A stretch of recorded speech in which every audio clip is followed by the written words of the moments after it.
Hello, everybody. Welcome in, wrestling fans, to That Wrestling Show. You know what you tweet?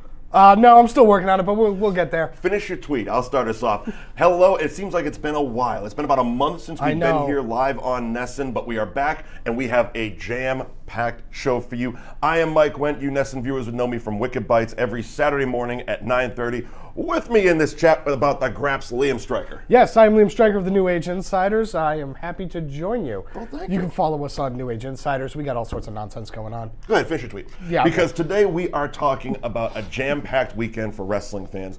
We have NXT TakeOver War Games. The first time in like 20 years. And it's like real War Games. You were nervous that it was going to be like just a exaggerated steel cage. No, 2 rings. Yep, 2 rings. 2 rings. No roof. Giant cage.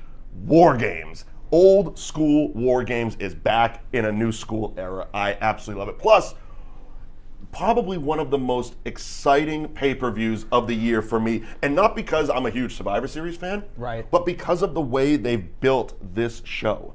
I thought the last 3 weeks, the build for Survivor Series has been incredible. The card is amazing. These are all possible night-stealing matches. Yeah, WWE really decided that they wanted to try this time, you know, because... They wanted to keep us on their toes. Right. The build for Survivor Series has been fantastic. It's been, dare I say, perfect for the build to these. All of the Raws and the SmackDowns are designed to just get you to the pay-per-view. Yes. And they've done that. That's the point of TV. And it's amazing. Build to the money show. I am so excited for this pay-per-view. So let's jump right in. We're going to talk NXT TakeOver War Games first, because that is tomorrow night, 8 p.m. You know, and it's amazing just the way that WWE has now built their schedules, where it's like these big 4 pay-per-views, you're expected to have a takeover. Yeah. And I don't think there has been a bad takeover. That has been my personal feeling. Dare I say, most of them have outshined the actual main card pay-per-view. Yes. So you've gone from having the big 4 to now the big 8. Right, just because you've doubled the weekend. Which and that's just it. It's a full weekend of events. WWE, hats off to you. 8 p.m. tomorrow, Saturday night on the WWE Network. NXT TakeOver War Games. Let's jump right into it. Cassius Ohno, Lars von Sullivan. Yeah. I have to say Von if your name is Lars. I'll just do it. But Lars Sullivan. Liam, tell me about this one. This is a glorified #1 contenders match. Okay.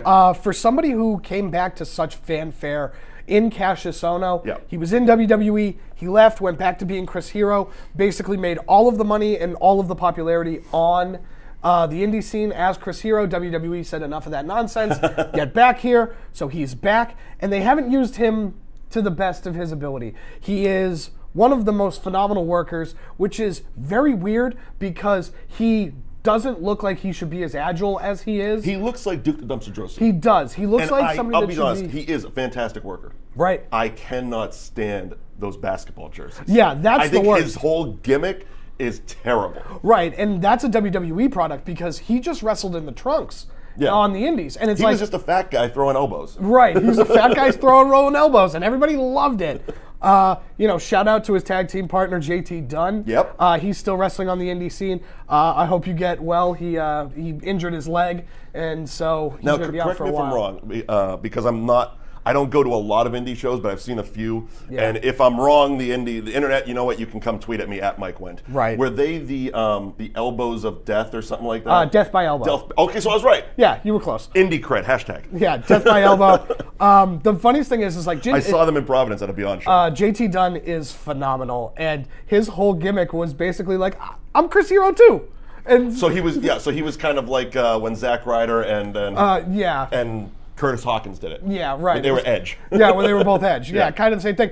But it works. I mean, you know, JT Dunn is then kind of like morphed now into his own performer. And again, we'd have to. Yeah, and you know, he's one of the best workers on the indies. If you unless he wanted to just take up the Chris Hero flag. Yeah, right. He's like the other Darren on Bewitched. Right, but if you know, obviously, unfortunately, he's on the shelf at the moment. But go check out his stuff. Go support him. JT Dunn. JT Dunn. There you go. He's fantastic. But this match.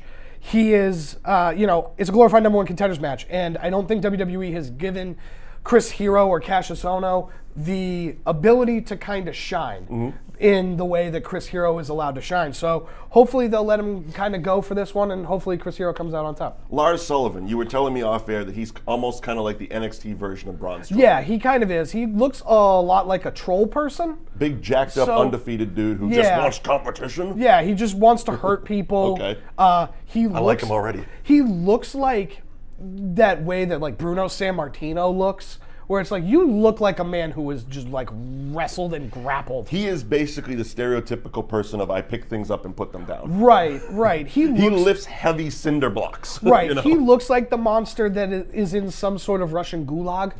You know what I mean? Like, that's what he looks like. So, love it. I think it should be pretty good. It should be hard hitting. I think that this is going to be a great opportunity for Chris Hero to shine. So there you go. Starting off the card strong. Aleister Black versus, is it Velveteen Dream or the Velveteen Dream? I call him the Velveteen Dream. It is a great name for a butter company, I think. You're very right. Yeah. Yes. Now tell me about this, because while watching NXT the past few weeks, the commentators were very heavy on Velveteen Dream wants Aleister Black to say his name. Yes.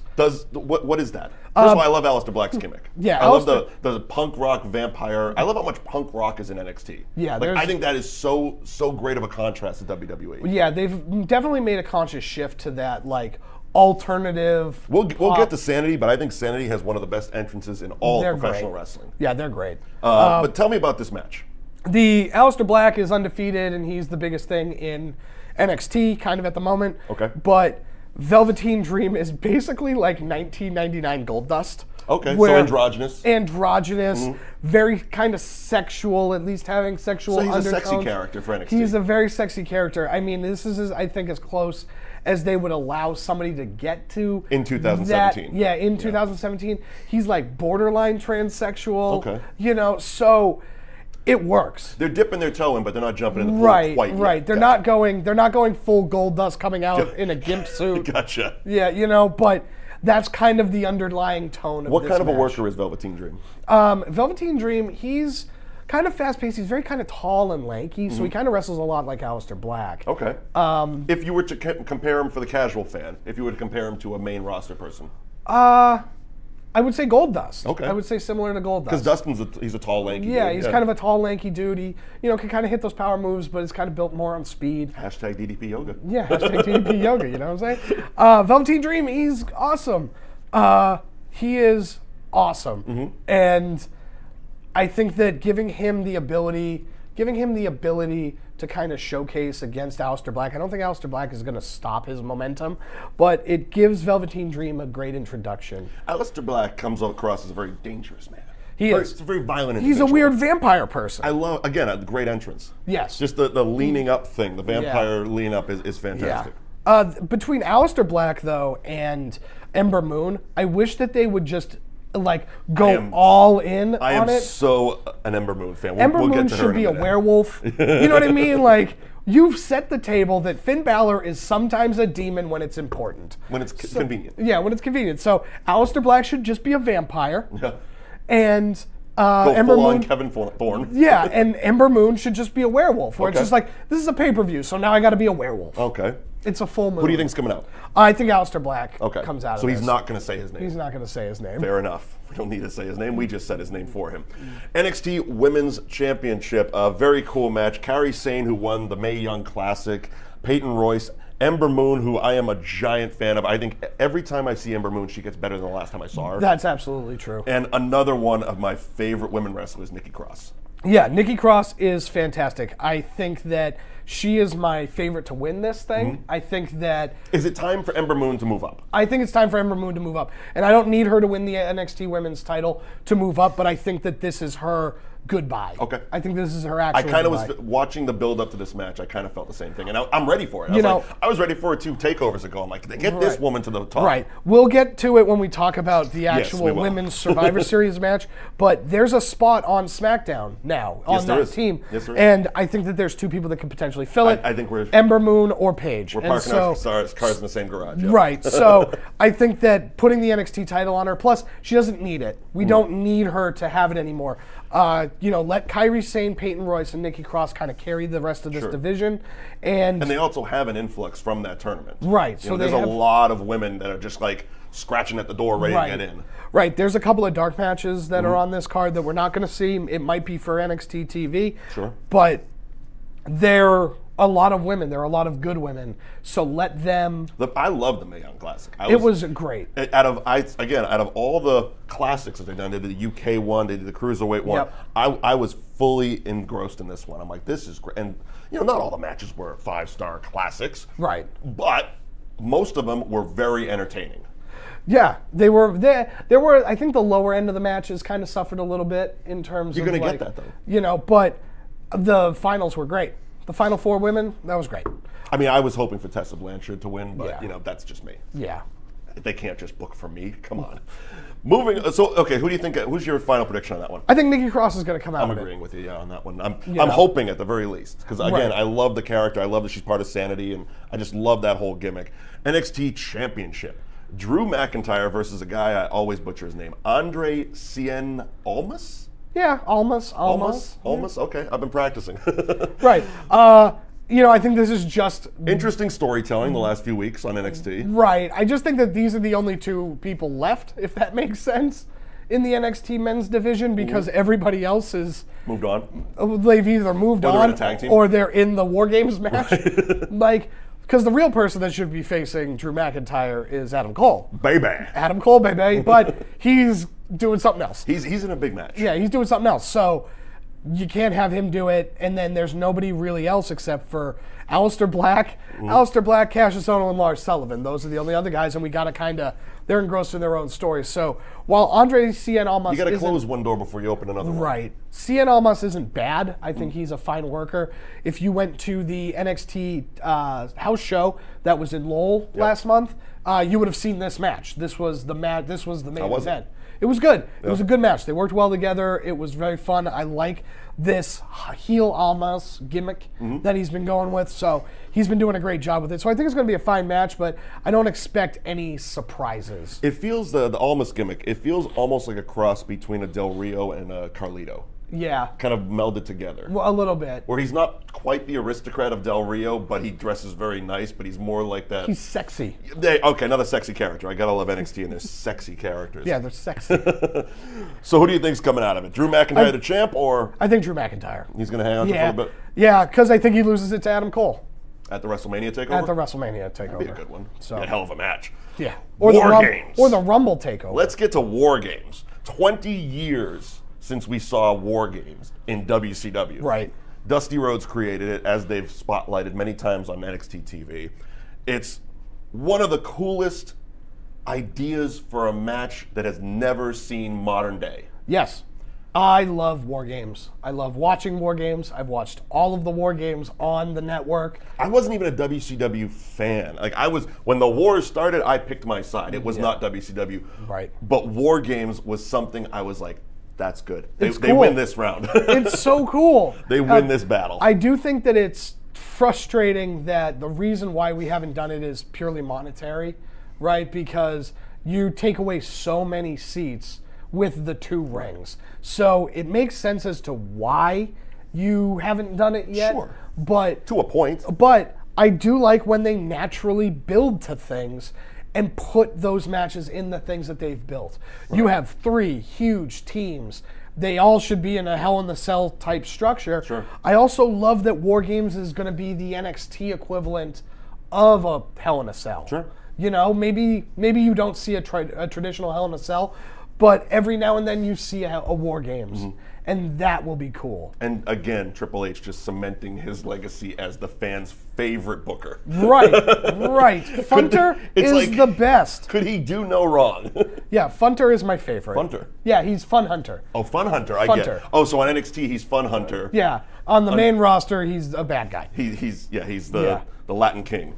Yeah. Okay, so War Games, we got Sanity, the Undisputed Era, and the Authors of Pain with Roderick Strong. Yeah. Go. I think that this is the debut of, for all intents and purposes, the debut of the Undisputed Era. So I like that they teased the fact that, we all associated this as a Ring of Honor stable. They, basically tried to recruit Mr. Ring of Honor in Roderick Strong. Yeah. So I think that we build on that storyline. I think Roderick Strong joins the Undisputed Era in this match. Wow. And hot takes. Yeah, and I think we build that unofficial Ring of Honor invasion that we kind of want but won't ever get. Right. And so I think that starts here. Okay, so it's almost like the Undisputed Era's coming out party. Right. You know, we've been here for a while. We've done a little bit of this, that, the other thing to build and to it. Now it's time to show what we got. Right. Sanity, though. I mean, that's, again, we talked about him a little bit earlier. First of all, my favorite entrance in all of pro wrestling right now. Yeah. I think it's just cool the way they use the cameras, the lighting, the smoke, the whole deal. They are they are like a better version of the Wyatt family. Right. And even going back to TNA, always been an Eric Young guy. Yeah, Eric Young has always been fine. He was always one of those standouts in that botch of a company. Yeah. So you're thinking this is just going to be basically all about Undisputed Era? More or less. I think that they come out on top. I think that the fact that the tag team titles aren't on the line protects sanity so that they don't have to win. Right. You know, for those of you who aren't familiar with the War Game gimmick, basically break it down for me. Basically, this is weird just in the sense that it's traditionally 2 teams. Yes. And it's 2 teams of 5. 5. And they alternate who comes in. Yep. Right? Every other entrance comes in every few minutes. Yeah. But this team gets this one team guy, then that team. So I think it'll be like 1-1-1. They've updated it a little 1-1-1, 1-1-1, and then we're good. So that basically one team will have an advantage the entire time. You cannot win until everybody is in the match. So until all 9 guys are in, it's just brawling. It's just brawling. It's just beating the crap out of everybody. Right. Okay. And so the way you win is you have to make somebody give up. Yep. Somebody has to give up. So I think that protects sanity, where I don't necessarily see the Authors of Pain giving up, but I could see them, somebody getting Paul Ellering and them giving up that way. Gotcha. Now, we talked about Ember Moon moving up. Do you think this is the time for Authors of Pain to move up? It is. This is their farewell? This is their farewell. Okay, so they're probably going to be the ones to go down to the max. Yeah, probably. They added a little not a stipulation, but a new twist on the War Games. I guess there's going to be pods at the ramp, so the teams are going to be encased in pods. Yeah, well, because it was very weird if you've ever watched. Because last week when we were talking, you thought it was going to be basically a version of the Elimination Chamber. Elimination Chamber, yes. So it's not, because it's the classic War Games, 2 rings, 1 cage type of scenario. But I believe the top of the ramp, the teams will be encased in 3 pods. Yeah. And the time will open up the pod, the guy will go out. Right. Pod, well, because it was weird. Because it was so weird that there was 1 cage door in the original War Games. There was 1 cage door, and both teams were just standing there. They're just kind of hanging out. Looking at each other. So and it's like, why don't you just brawl? They fixed that little loophole. Yeah. So you think Undisputed Era comes out, you think Roderick Strong joins and helps. The only thing I hope out of this is a lot of violence. Oh, yeah. A lot of violence, and I think it's a great way to say goodbye to the Authors of Pain for NXT, say hello to them main roster. Right. Overall, I mean, I don't think we're going to have a bad night of War Games TakeOver NXT tomorrow night. It's going to be a fun Saturday night. It's going to be a really fun weekend of wrestling. It really is. Like all the way around. So, overall match of the night, besides War Games, because I think we know that's what. I think that Cassius Ohno and Lars Sullivan. They're going to steal the show? I think so. I think everybody's going to kind of re-fall in love with Cassius Ohno. I'm banking on the women. Just knocking it out. That's a smart choice. I think so. And again, like I said, Ember Moon, one of my favorite parts of NXT right now. So it's one of those things I look forward to on the show, seeing her work. I think the character is so unique. Yes, they don't lean fully into the werewolf thing, but I believe she's a unique enough character in this environment to really steal the show. Now it's time for Sunday night, special start time of 7 p.m. WWE's 30th anniversary of Survivor Series live on the WWE Network, and we have a stacked card. Kickoff show starting off with the Cruiserweight title, the only title on the line. Yeah. Enzo Amore versus Kalisto to kick us off in a great way, huh? I don't care. This is the trap that the cruiserweights fall into. Right. You have so many cruiserweights that you can mix and match. But we get into these ruts where it's champion versus challenger. Well, obviously that's the way you do it. Sure. But the same 2 people over and over again. There's nobody else fighting for that number 1 spot. There's nobody fighting for that, where it's like, how come, Brian Kendrick hasn't gotten back into this? Or Jack Gallagher, who was the most popular person in the cruiserweight division for a period of time, just never fought for that title. Like, he fought for it once on 205 Live, and that was it.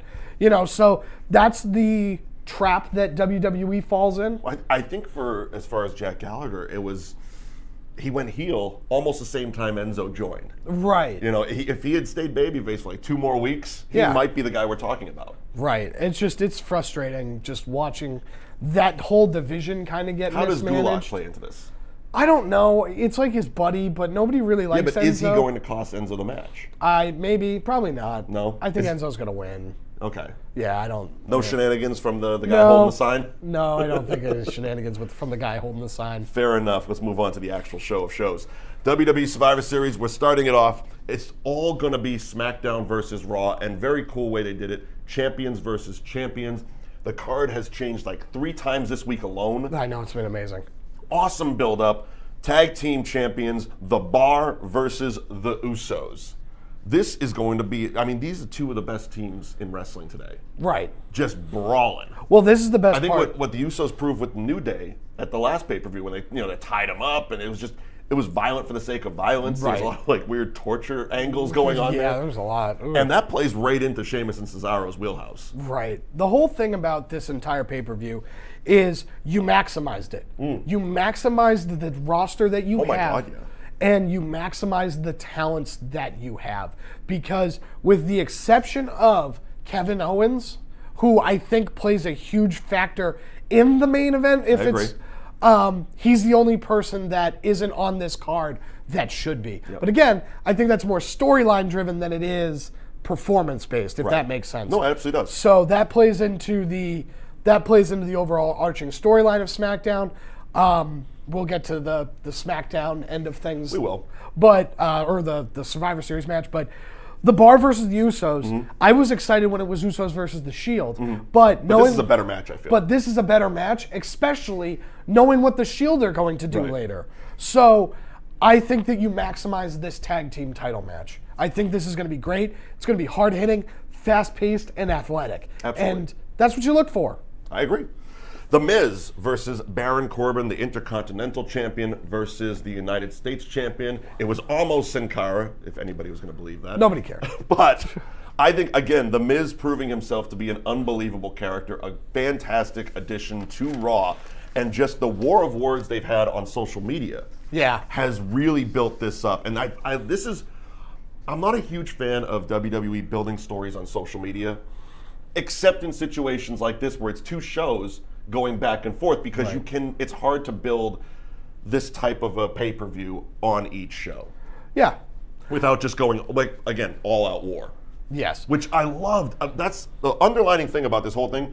I love this type of television. This WWE going gang warfare is fantastic. It's just everybody brawling for the sake of their own team. Right. No good guys, no bad guys. It's all passe, pal. We're just going and beating the crap out of each other for our side. Yeah, right. Love it. And the one thing that I hope WWE takes away from Survivor Series as a whole is just let people win and lose.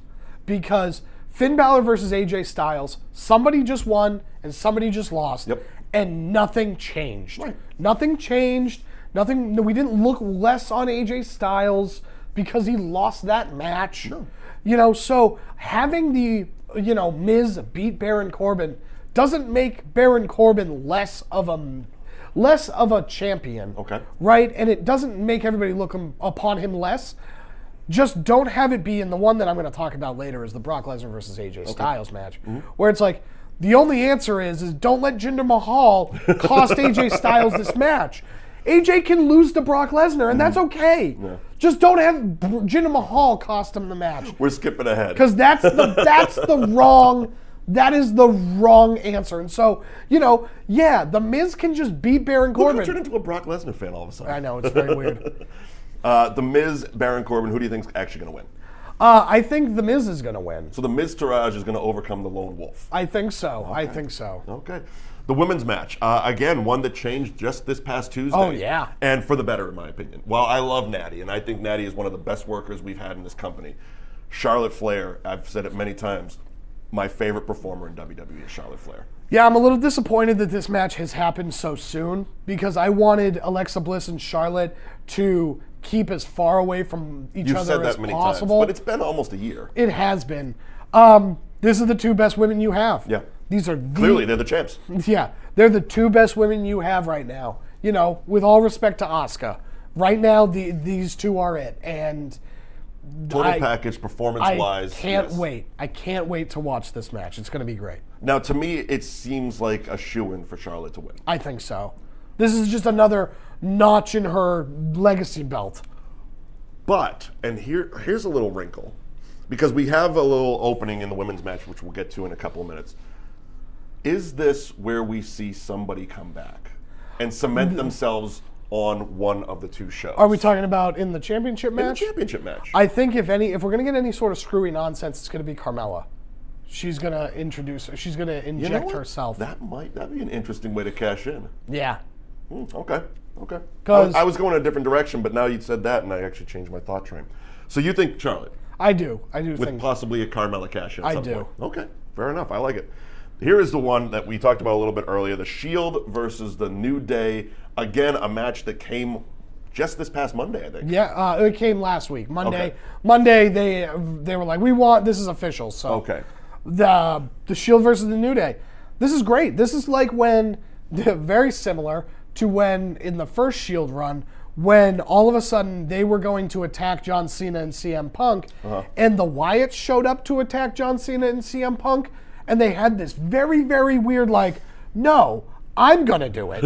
No, I'm going to do it. And then they just brawled, and it was like, this is the best thing I didn't know I wanted. Right. And that match was fantastic, and I think that this match will be fantastic. I agree. And again, going back to the Hell in a Cell match that the New Day had with the Usos, that was something to me that showed a different side of the New Day. Because while they come out and every week you get lost in the fact that they're fun guys and they throw cereal on children and they dance and they got a trombone and it's all laughs and yucks and all that good stuff. And they're unicorns and stuff. And then they get in Hell in a Cell and whip ass. Right. I mean, that was fantastic for their characters. It's like that showed that aggressive side of them that I feel something I've always wanted out of these types of characters. These fun-loving characters need to have that aggressive side, because at the end of the day, it's a combat show. At the end of the day, you settle your arguments with fists and kicks. Yes, you know what I mean? So you need to be able to throw fists and kicks. And if you can't, and you're just a fun-loving guy, you're going down. Like, in my head, whether you win or lose, it's like they didn't deserve that. Yeah, if you're just here to dance. Right. If you're just here to dance and have a good time, you're right. Because this is a show where grown men solve their problems with violence. They strip down their underwear, baby oil up, and beat the crap out of each other to finish their differences. Yeah, right. So, you're right. I think that this is going to be great. I expect the Shield Classic, as I'm calling them. Okay. Because over the past month, because Roman has been sick, we have just had different iterations of the Shield. Right. Kurt Angle was in the Shield. AJ Styles was in the Shield. Triple H was in the Shield a couple of times. That was fun. You know, so this is Shield Classic. Shield Classic. You know, kind of like the Coca-Cola Classic. They had the new Coke, but then they had to bring it back with the Classic. Similar. I see where you're going. Similar situation. Picking up what you're putting down. And so I think that they overcome the New Day because this is the first time that they're together as a team. Okay. So so far we have, who did we pick for the tag team, the Bar or the Usos? I picked the Usos. Okay, so we got a SmackDown, we got a Raw, we got a SmackDown, and back to a Raw. Okay, so pretty even so far. So far. Now, the Beast versus the Phenomenal One. Brock Lesnar, AJ Styles. This match is going to be amazing. Speaking of matches you didn't know you wanted until they gave it to you, we were building up to Jinder Mahal. And nobody cared. And even Paul Heyman on the mic was just like, really? This is what you're going to... You have Brock Lesnar for X amount of dates, and this is how you're going to sell him with Jinder Mahal? Yeah. And now we get AJ Styles. The other part about it, and I talked about this on New Age Insiders leading up to this, Jinder Mahal and Brock Lesnar were not going to put together a good match. And the reason is that Jinder Mahal, in order to have a good match, he is plotting and he is methodical and he needs to wear you down, right? So everything is slow, a lot of trap pinches and fists to the side of the head and, working you grounding and pounding. And he also plays the role of the sneaky heel, right, with a lot of shenanigans and stuff, and you're not going to get the Singh. I mean, well, I'd love to see Brock destroy everybody. The Singh brothers. You're not going to have that happen. Right. So you're going to tell me that in order for this Jinder Mahal match to be with Brock Lesnar to be good, he has to physically dominate Brock Lesnar? Yeah. No, I'm sorry. Yeah. I'm sorry. Yeah. I already don't believe you as WWE champion. Right. I won't forgive you if you have Jinder Mahal physically dominate Brock Lesnar. Now, AJ Styles, he's built on speed, quickness, athleticism, high flying, quick strikes, and that is so different from Brock Lesnar, who is big and strong and throw you around. Although Brock also is very fast. As far as a giant, yes, is extremely fast and extremely agile. It's very different. It's a different which makes type. him even more scary. Right. It's like running away from a bear. Exactly. You're going to get eaten. And so having the two of them... Hashtag Brock Lesnar eats people. Having the two of them, they mix together very, very well. Yeah. And this match has the potential to be great if you don't have Jinder Mahal cost AJ Styles this match. I think, again, and this goes more to the personal side of Brock, we've seen when he wrestled Dean Ambrose. Brock has to be into the match. Right. And if you gave him Jinder Mahal, I could have very easily seen Brock being like, whatever. Suplex payday. Yeah, right. But you give him AJ Styles, and with Paul in his ear, I believe this is something he can sink his teeth into, if you will. Yeah. And he's going to enjoy it because AJ is going to bring a different style that he hasn't seen since being back in WWE.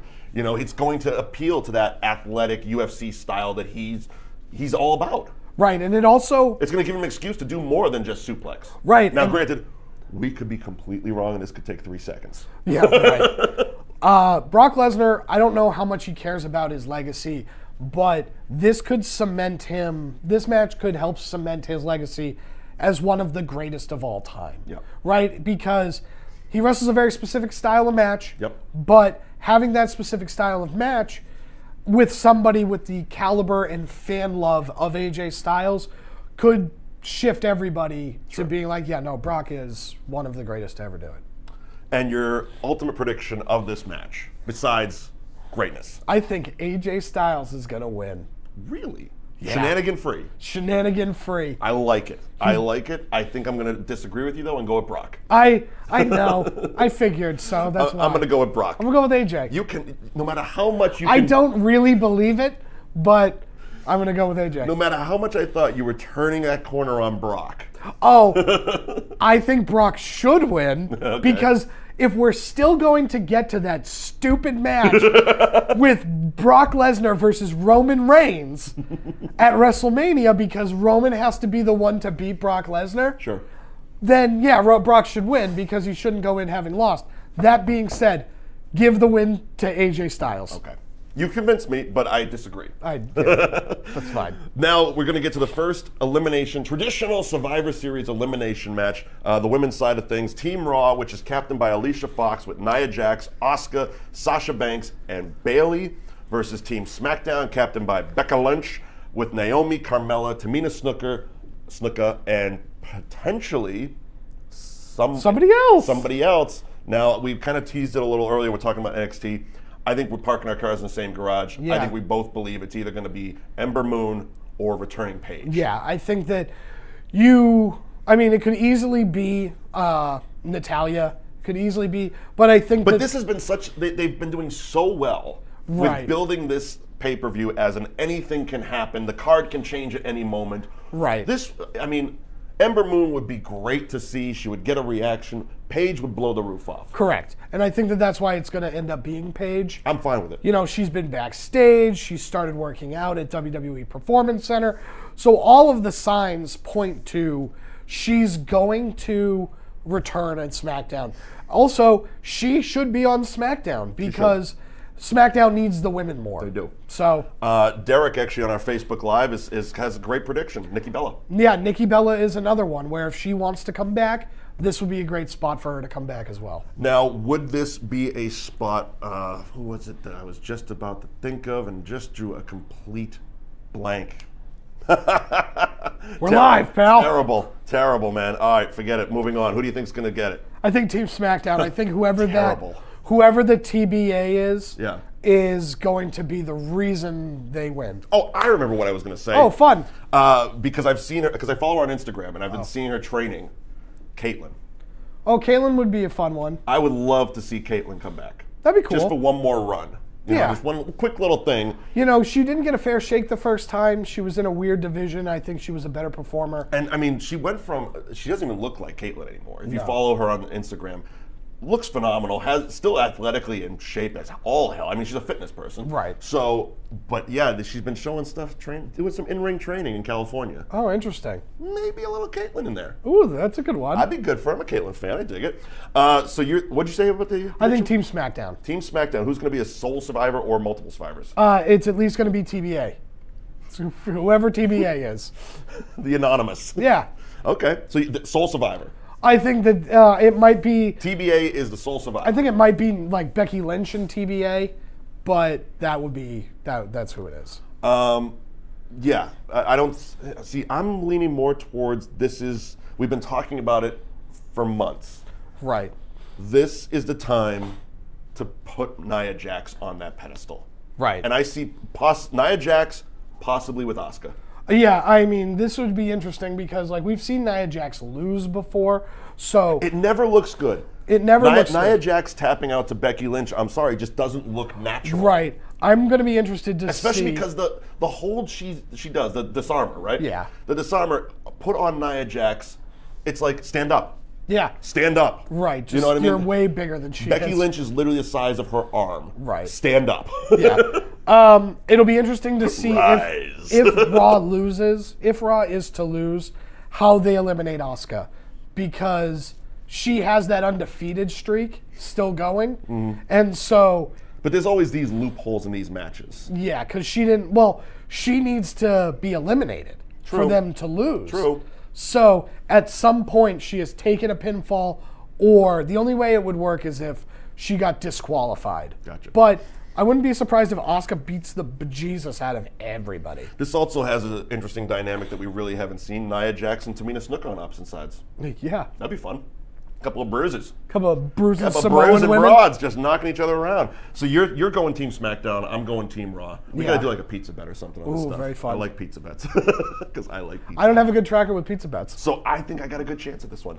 Moving on to the men. Team Raw.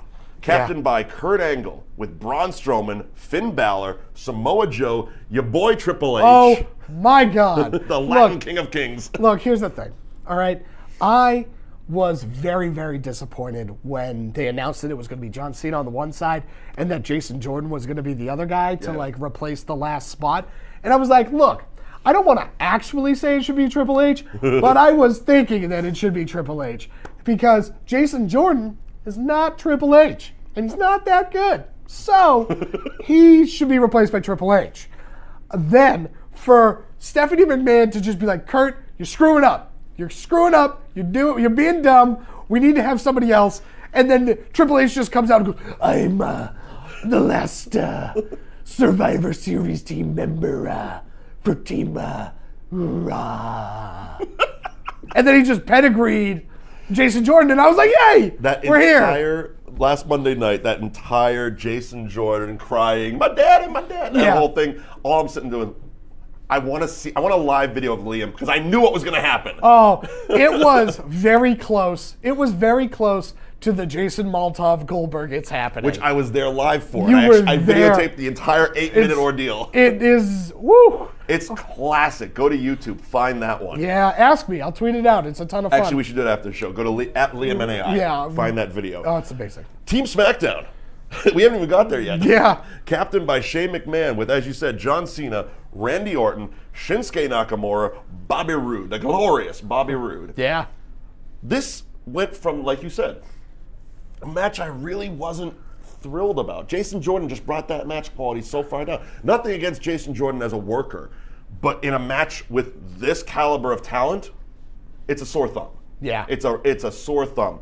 So the second it was, okay, here's Triple H, it just, one person, replacing one person, turned this from it's a wow. Yeah. This is going to be fun.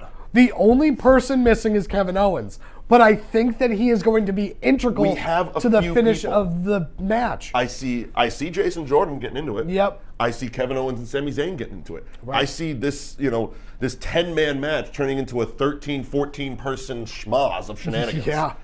Who do you ultimately have coming out of this one? I have Team SmackDown coming out of this. Okay. Just because I think that we're going to the loss of Team Raw, captained by Kurt Angle, who's on thin ice right now, is storyline wise, is more important and has more progression if they lose. As we've said on the show many times, it's all about telling the next great story. Right. And if Kurt loses, he has to go back and face Stephanie the next night. Right. Whereas I think that Kevin Owens and Sami Zayn can eliminate Shane McMahon and accomplish... And tells that next story. Right, and accomplishes what they're trying to do, where they're actively trying to sabotage SmackDown. As we saw last Tuesday. But they don't need to succeed for it to happen. So who do you feel is going to be either sole or multiple survivors? Triple H.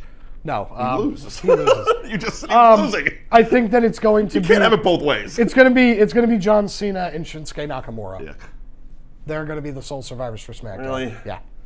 I mean, I was with you up until that. I was going to go Shinsuke and Bobby Roode.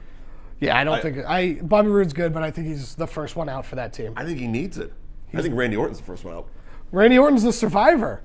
His track record in Survivor Series is crazy. I haven't Googled it. What is it? I don't know what it is off the top of my head, but... Fake news. I think, again, though, it's just going to... Adding Triple H, having Samoa Joe, that in the invasion they did Tuesday night, I was like, this is great. Yeah. Like I said before, this type of gang warfare, it brings you back to the days of all the factions and all that. Right. I mean, when you would end Raw after 2 hours in just a brawl. Right. This is the stuff that gets people talking about wrestling. I want Braun Strowman to just toss Shane McMahon around for a little bit. Yeah, I can see that happening. I just want it to happen. I can see that happening. Everybody, all my favorite wrestlers are on Team Raw. And you're not pulling for them. I think that there's more to the story of them losing. Okay. I appreciate you taking that approach. But I love Braun Strowman. I love Triple H. I love Finn Balor and I love Samoa Joe. Kurt Angle's a ton of fun too. He is a ton of fun. But I agree with you. I think SmackDown's going to take it. Overall, I think SmackDown's going to be coming out looking a little better than Raw. Right. But I also feel they need to. Right. Everybody still says, Raw is the A show. Raw's the flagship show. And SmackDown's the B show. Right. They need that. They need that type of boost and that type of win. So I think overall we're going to see a little bit more SmackDown winning. And in the ultimate main event, we're going to see SmackDown take it over. I feel we're both agreeing Shinsuke is going to be one of the survivors. Right. I'm going Bobby Roode. You think John Cena? I think that's a little bit of a safe bet, but whatever. John Cena hasn't even been on TV to be like, I'm doing it. Yeah. So yeah. Ultimately, though, I think it's going to be a ton of fun. 4 hours on a Sunday night. Right. I think it's going to be a fantastic. It's like I said, it's like this card is one of the most exciting cards of the year that I've seen. Like I'm actually like usually we're coming in here like it's a 2-match card. There's been a great build. This is fantastic. It's I'm energized the as a whole fan. weekend. As a fan, I am so energized for this. I think it's going to be a great weekend for WWE. Moving on to the wrestling rant. This basically broke the wrestling internet. It did. Chris Jericho, Kenny Omega, New Japan Pro Wrestling, Wrestle Kingdom 12 is basically in the Tokyo Dome. Yep. I mean, how much more can we add on to this? Yeah. It is giant. For the IWGP United States Championship. Now, as someone who admittedly casually dips into New Japan Pro Wrestling, but you're really into New Japan. I am. I'm going to defer to you on this one. Tell me why this is the most important wrestling match of this last decade at least. The reason is, and I've talked about New Japan Pro Wrestling on this show before. You can look back when we talked about the U.S. show that they did when Kenny Omega was crowned the IWGP United States Heavyweight Champion. Weekend of wrestling. Another fun weekend of wrestling. This match is important because there is such great wrestling happening in Japan, and if you ask 10 wrestling fans if they watch New Japan, 8 will say yes, and only 2 are telling the truth. That's just the way wrestling works. 6 of them are just being cool for the internet. Right. Yeah. That's the way wrestling works. God, at least I'm honest. On the internet, right. It's just the way that it works. I have a DVR on Access, but I only occasionally dip into it. Right, exactly. And so having New Japan have a reason for you to go and seek it out, this is that reason. Because Shinsuke Nakamura, again, you ask 10 people who Shinsuke Nakamura is, 8 say they know who he is, 2 are telling the truth. And now he comes to, it's the same thing with Finn Balor. Nobody knew who Prince Devitt was. Right. Nobody. And then he showed up and he had the face paint and people started looking at him and they see his Wrestle Kingdom 8 entrance. Sure. And it's just like, oh my God, this guy's so cool and this is why. And I'm a huge fan. And it's just like, you weren't a fan a year and a half ago. I am the biggest Finn Balor fan. Look how crisp and new my t-shirt is. Yeah, right. Right, same deal. And so the reason is that all of these people have come to WWE. Yeah. So Gallows and Anderson, you've heard about them. They come here. You're a huge fan of theirs. Shinsuke Nakamura, he comes here. You're a huge fan. Finn Balor, he comes here, huge fan. This is the first time that you're going to actively seek out Wrestle Kingdom. Right. Because Chris Jericho. Because Chris Jericho invented hype. Yeah, Chris Jericho is the greatest professional wrestler of all time. That's probably the answer. Man lives his gimmick. He has had more longevity than anybody because people hated Hulk Hogan for periods of time. Right. Rock stopped wrestling. Stone Cold stopped wrestling. Like, Chris Jericho has been a draw in the wrestling business for so long. And then has reinvented himself a million different times. He's now no longer the list Chris Jericho, and he is now the alpha Chris Jericho.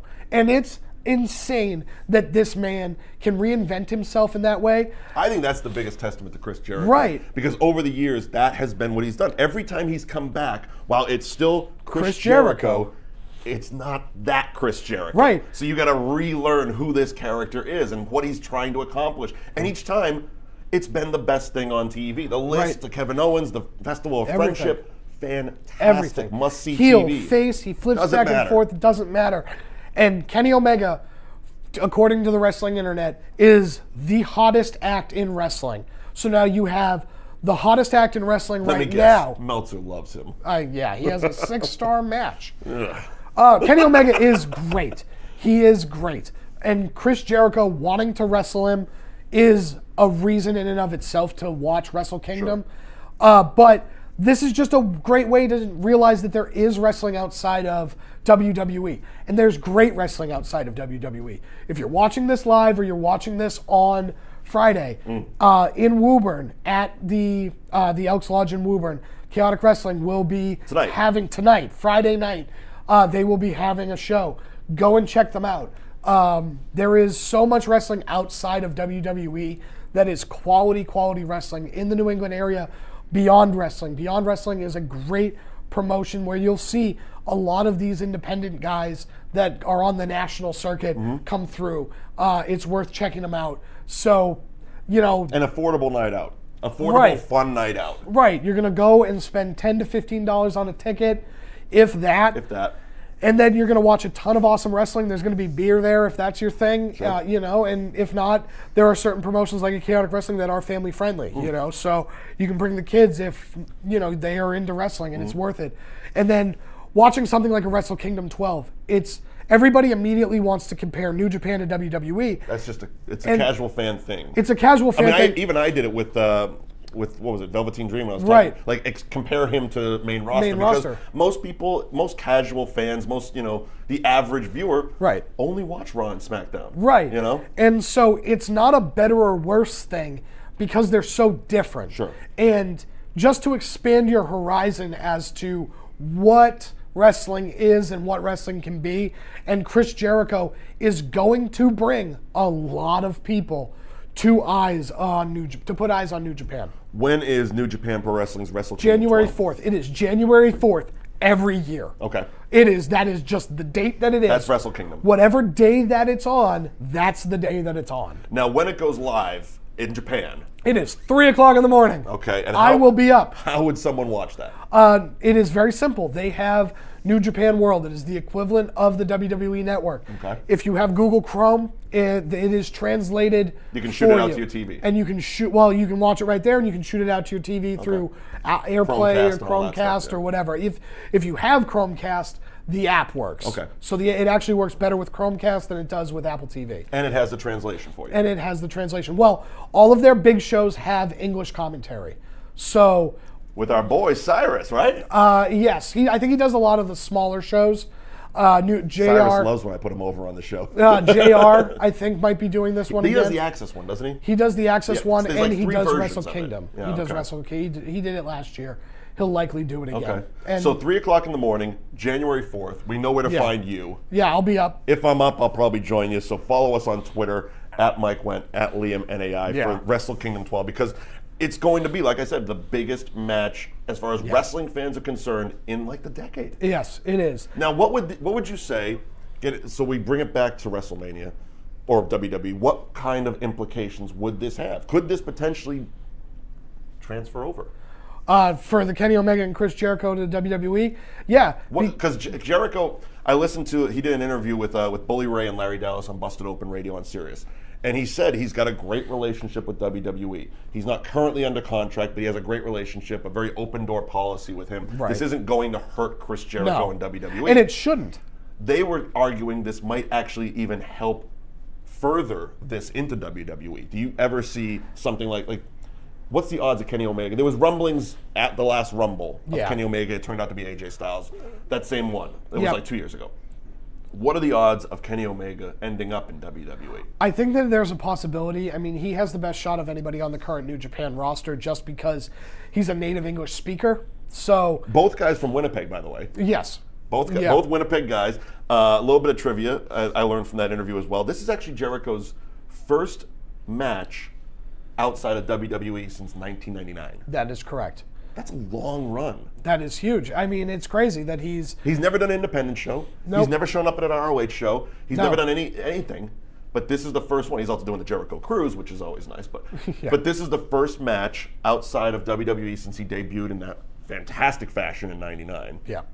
That he's done, and I think he picked the right one, I guess.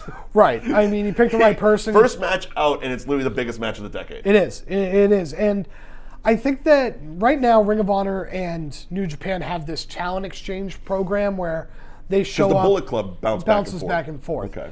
And so I think that WWE would benefit a lot from having that type of talent exchange, because I don't think that, Okada coming to WWE is necessarily a good idea. Mm-hmm. Just look at how Shinsuke Nakamura hasn't kind of hit his stride on the main roster. They don't handle performers fantastically if English is a second language. Right. Where Shinsuke Nakamura doesn't need to speak. But they try to make him. But they try to make him, and they try to build that around. And so it's the same thing where it's like Okada is one of the best wrestlers on the planet right now. Sure. And having him come to WWE. How do you bring that into a storyline? See, that's where you're able to have that's where the cross exchange is, where it's like, we're not necessarily doing this for active storylines. Right. We're doing this as a one-off. Right. And you can have that be a part of the storyline, or give him an English-speaking manager for a little bit. Funaki's available. Yeah, Funaki's available. All right, so that is the Wrestling Rant. This was Survivor Series. NXT TakeOver is tomorrow night. Yeah. War Games. But coming up December 17th. Yes. Here in Boston at the TD Garden, Clash of Champions. It's going to be a SmackDown exclusive show. Yes. Clash of Champions, another WCW idea coming over to WWE. We're also getting Starrcade, but not actually getting Starrcade. Is this just more of that? Because we know how much Triple H loved Dusty. Right. Is that Triple H kind of like his influence finally bleeding a little bit further over into main roster stuff? Yeah. Like we know that he's always had Vince's ear. We know that the whole relationship and his position in the company, et cetera, et cetera. But it's been one of those things that fans have always said, when is he finally going to take the lead? Yeah. Seeing all of these WCW ideas coming to fruition, Clash of Champions, War Games, Starrcade. Yeah. And knowing his relationship with Dusty, who created all of these. Well, it's like, and Triple H has even talked about how big of a historical wrestling fan he is. And so, yeah, that's a huge part of it. Where it's like, you have all of these properties, right? So use them. Use them. Use them. For more than just archive footage. Right. I think that it's I don't believe it as hardly as my co-host on the New Age Insiders, Jason Maltov, does. But the fact that Starrcade is not going to be televised in any way, shape, or form is depressing. Like, it's not depressing, but it's disappointing. It's disappointing because you should show more house shows. You know, there should be a special on the network. That, but I mean, who knows? They might do it next year. Right. You know, there should be a special. If it works, it comes back. We saw it with King of the Ring. That's true. You know, but I think that the WWE should have a monthly show where it's just like the best of the house show matches, and that would be a ton of fun. Maybe they will. Maybe they will when they hire us to book the network. But that's going to come to Boston December 17th. That'll be the next time you'll be seeing us for Clash of Champions. Yes. I am Mike Wendt, Liam Stryker. Follow us on Twitter at Mike Wendt, at Liam NAI. Thank you for joining us on That Wrestling Show live right here on NESN, and we'll see you next month. Bye, everybody.